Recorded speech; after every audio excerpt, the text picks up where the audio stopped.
Check. Grâce au RGPD, pourrez-vous lire tous les emails où votre patron parle de vous?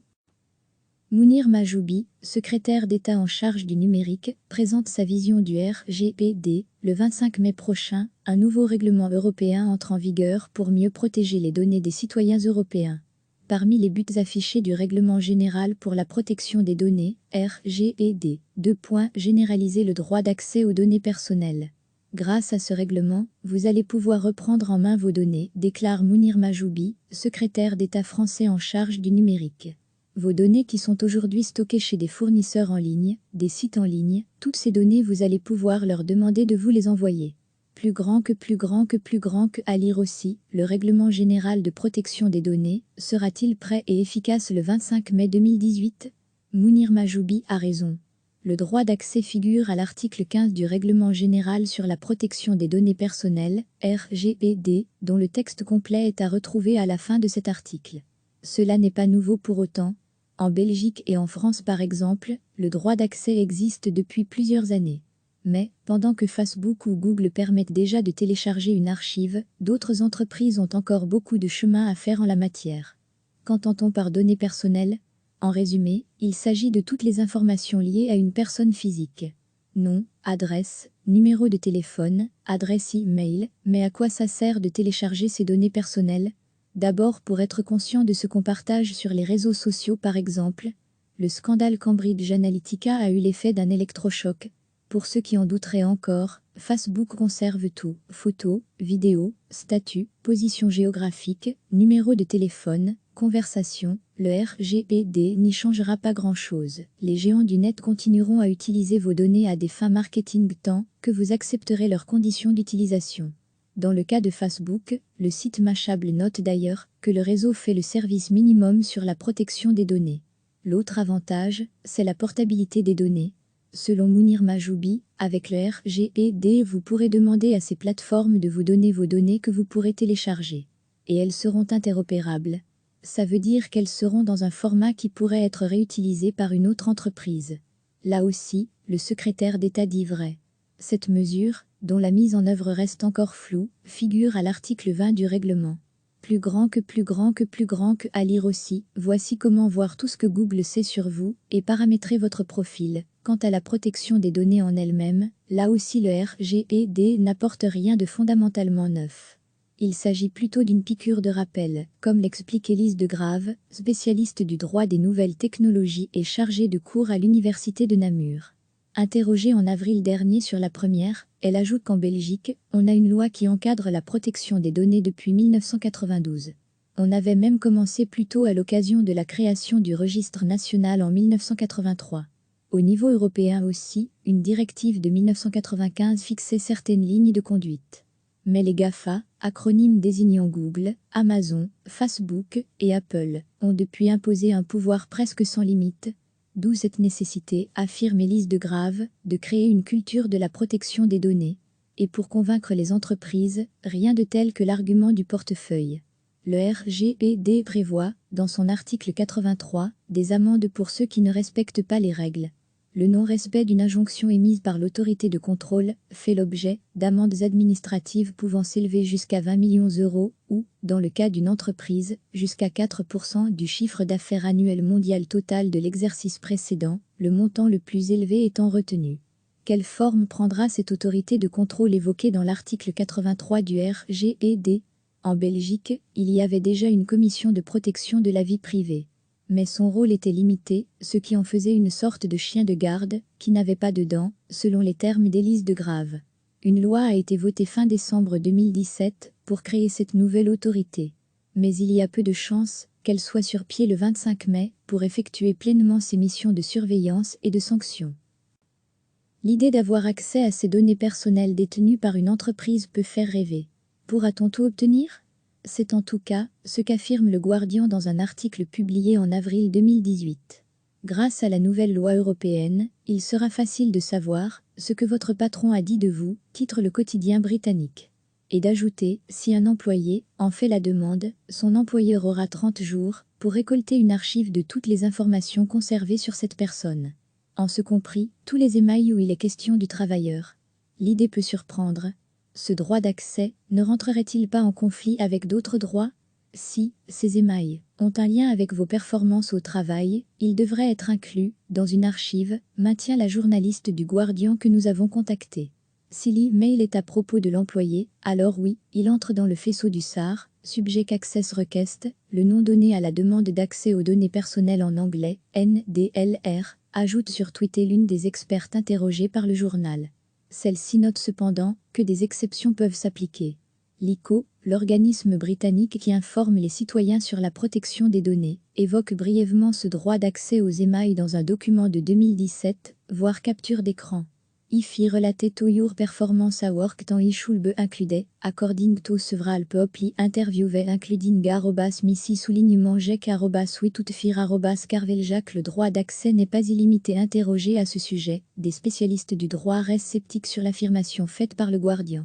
C'est une interprétation du seul RGPD de façon très large, tempère Jean-Marc Van Gisegem, directeur de recherche au Centre de recherche Information, Droit et Société, CRI, à l'Université de Namur. Ils oublient toute la loi sur ce qu'on appelle la e-privacy, tout ce qui est la protection dans les communications électroniques, où il y a des règles bien précises.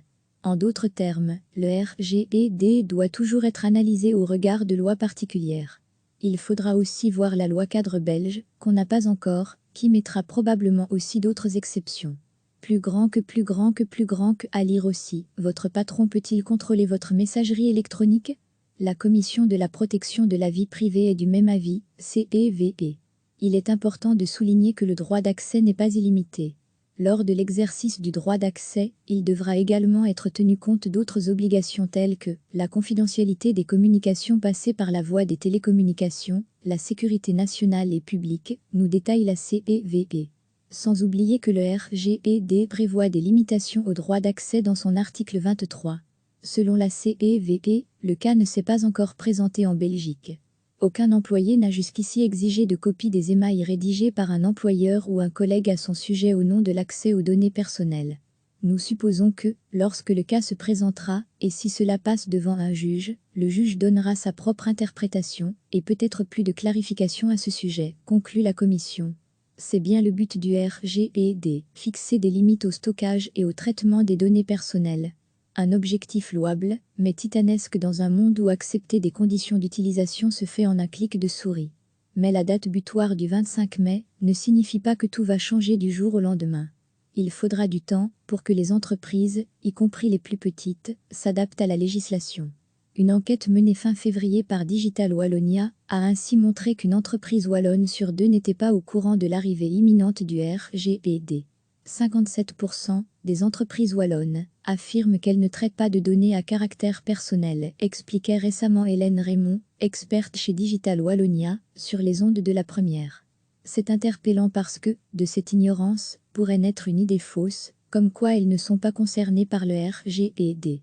Par contre, le Guardian va un peu trop loin en disant qu'un employé pourra lire l'intégralité des émails où son nom est cité. Car le RGPD conforte des droits qui risquent d'entrer en conflit avec d'autres droits.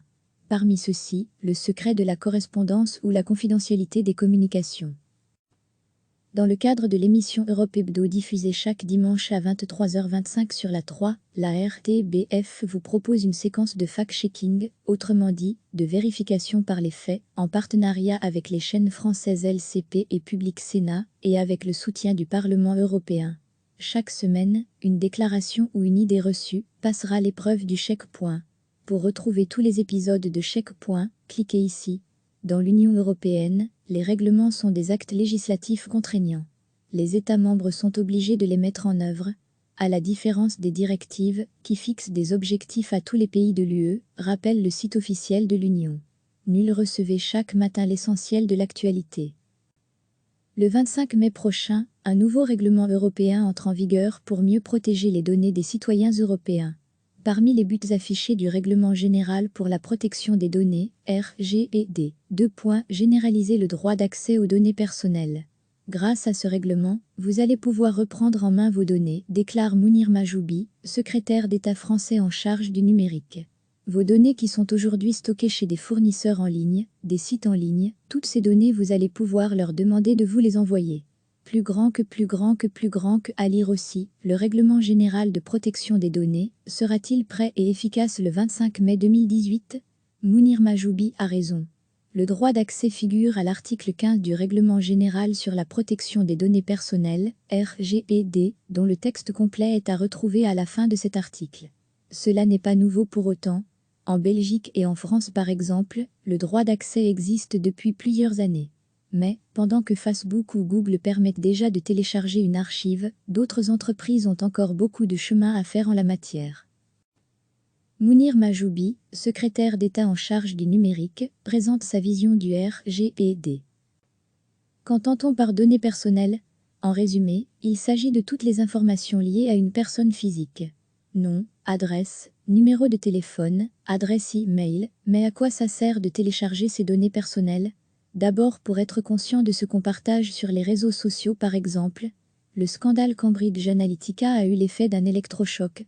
Pour ceux qui en douteraient encore, Facebook conserve tout, photos, vidéos, statuts, position géographique, numéro de téléphone, conversation. Le RGPD n'y changera pas grand-chose. Les géants du net continueront à utiliser vos données à des fins marketing tant que vous accepterez leurs conditions d'utilisation. Dans le cas de Facebook, le site Mashable note d'ailleurs que le réseau fait le service minimum sur la protection des données. L'autre avantage, c'est la portabilité des données. Selon Mounir Majoubi, avec le RGPD, vous pourrez demander à ces plateformes de vous donner vos données que vous pourrez télécharger. Et elles seront interopérables. Ça veut dire qu'elles seront dans un format qui pourrait être réutilisé par une autre entreprise. Là aussi, le secrétaire d'État dit vrai. Cette mesure, dont la mise en œuvre reste encore floue, figure à l'article 20 du règlement. Plus grand que plus grand que plus grand que à lire aussi, voici comment voir tout ce que Google sait sur vous et paramétrer votre profil. Quant à la protection des données en elle-même, là aussi le RGPD n'apporte rien de fondamentalement neuf. Il s'agit plutôt d'une piqûre de rappel, comme l'explique Élise de Grave, spécialiste du droit des nouvelles technologies et chargée de cours à l'université de Namur. Interrogée en avril dernier sur la première, elle ajoute qu'en Belgique, on a une loi qui encadre la protection des données depuis 1992. On avait même commencé plus tôt à l'occasion de la création du registre national en 1983.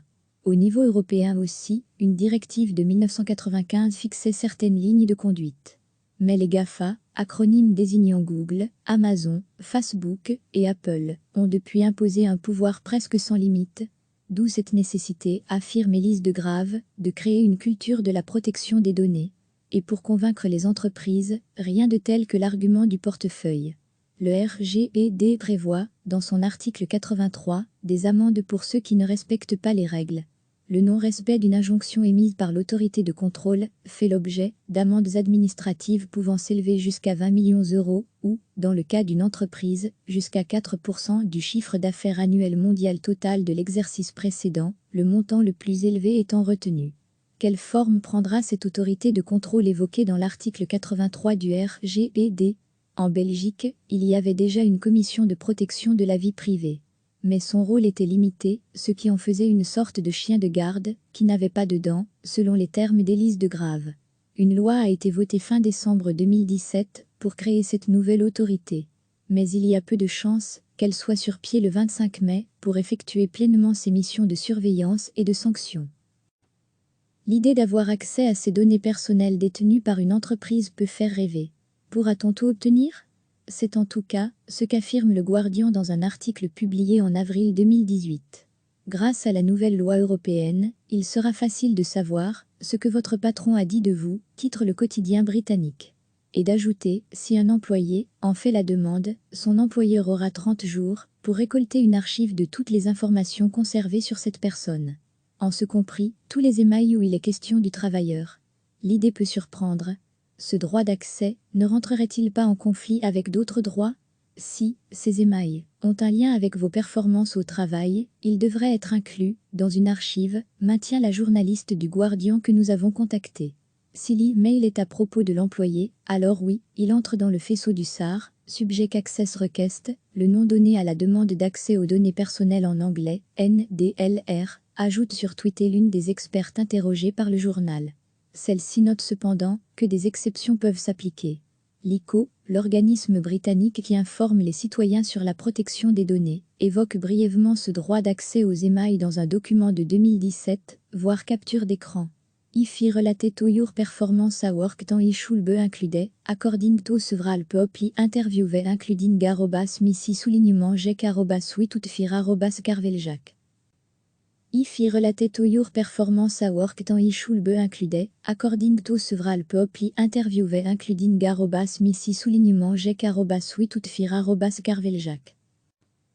Le droit d'accès n'est pas illimité. Interrogé à ce sujet, des spécialistes du droit restent sceptiques sur l'affirmation faite par le Guardian. C'est une interprétation du seul RGPD de façon très large, tempère Jean-Marc Van Gisegem, directeur de recherche au Centre de recherche information, droit et société, CRI, à l'Université de Namur. Ils oublient toute la loi, sur ce qu'on appelle la e-privacy, tout ce qui est la protection dans les communications électroniques, où il y a des règles bien précises. En d'autres termes, le RGPD doit toujours être analysé au regard de lois particulières. Il faudra aussi voir la loi cadre belge, qu'on n'a pas encore, qui mettra probablement aussi d'autres exceptions. Plus grand que à lire aussi, votre patron peut-il contrôler votre messagerie électronique? La Commission de la protection de la vie privée est du même avis, CPVP. Il est important de souligner que le droit d'accès n'est pas illimité. Lors de l'exercice du droit d'accès, il devra également être tenu compte d'autres obligations telles que la confidentialité des communications passées par la voie des télécommunications, la sécurité nationale et publique, nous détaille la CPVP. Sans oublier que le RGPD prévoit des limitations au droit d'accès dans son article 23. Selon la CPVP, le cas ne s'est pas encore présenté en Belgique. Aucun employé n'a jusqu'ici exigé de copie des emails rédigés par un employeur ou un collègue à son sujet au nom de l'accès aux données personnelles. Nous supposons que, lorsque le cas se présentera, et si cela passe devant un juge, le juge donnera sa propre interprétation, et peut-être plus de clarification à ce sujet, conclut la Commission. C'est bien le but du RGPD, fixer des limites au stockage et au traitement des données personnelles. Un objectif louable, mais titanesque dans un monde où accepter des conditions d'utilisation se fait en un clic de souris. Mais la date butoir du 25 mai ne signifie pas que tout va changer du jour au lendemain. Il faudra du temps pour que les entreprises, y compris les plus petites, s'adaptent à la législation. Une enquête menée fin février par Digital Wallonia a ainsi montré qu'une entreprise wallonne sur deux n'était pas au courant de l'arrivée imminente du RGPD. 57% des entreprises wallonnes affirment qu'elles ne traitent pas de données à caractère personnel, expliquait récemment Hélène Raymond, experte chez Digital Wallonia, sur les ondes de la première.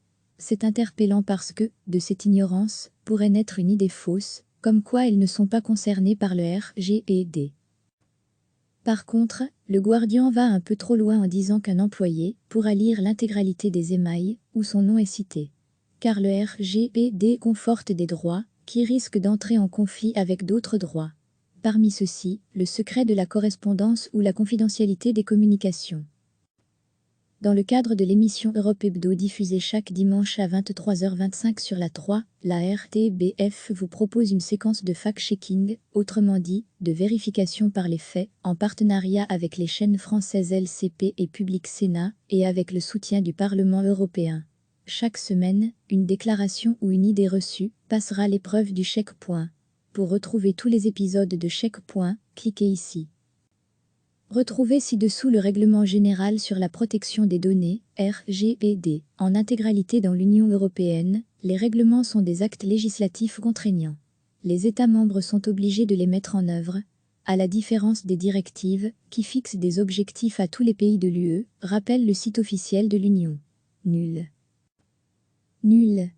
Cliquez sur s'abonner pour recevoir les dernières nouvelles.